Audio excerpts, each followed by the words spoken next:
That's right. You could say I've been hopping around, Colleen and Chuck. This is a show that has already stirred a lot of attention. We saw it here in Los Angeles, but they didn't see it in Salt Lake. That's because our NBC affiliate refused to air it. Now, in its heyday, the Playboy clubs had estimates there were about 40 of them employing 25,000 bunnies. 25,000 women, he says, were not objectified. They were empowered. Before the Playboy Mansion became the center of his social world, Hugh Hefner opened a club in Chicago in 1960. It was simply going to be a bar for our friends to hang out in. We had no idea what lay ahead. By the end of '61, that bar in Chicago had become the busiest nightclub in the world. Walking into the original Playboy Club was magic. It was a world apart. And the bunny was our symbol, so the notion of dressing the waitresses as bunnies seemed like a cool idea.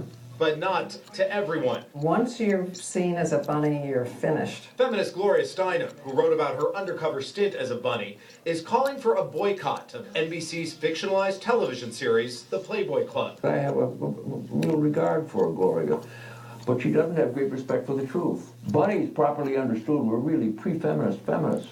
This was a time when women were expected to stay at home. When naysayers or feminists say something negative about the Playboy Club or the bunnies, I said, my reaction is always, talk to the bunnies who are actually there. Welcome, you know, and then I take it and I take your order. Meet Joyce Williams, a bunny at the Los Angeles Playboy Club for 5 years. You always point your tail, your bunny tail, leave it at that,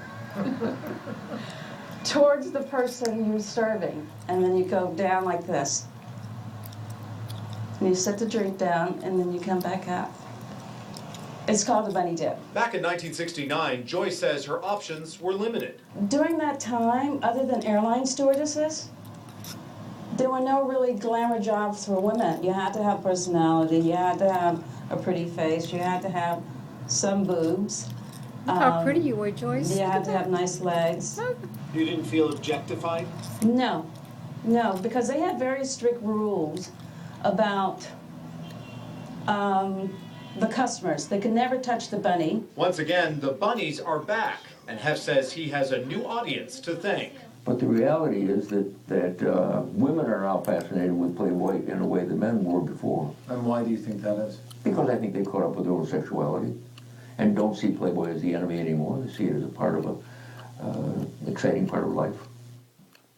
Playboy clubs went on hiatus in '91, but they are popping back up, including London and Las Vegas, and soon maybe where it all began in Chicago. So consider this, Chuck and Colleen. It's now been more than 50 years, but for our 85-year-old media mogul, he's waking up to once again learn it is a buyer's market.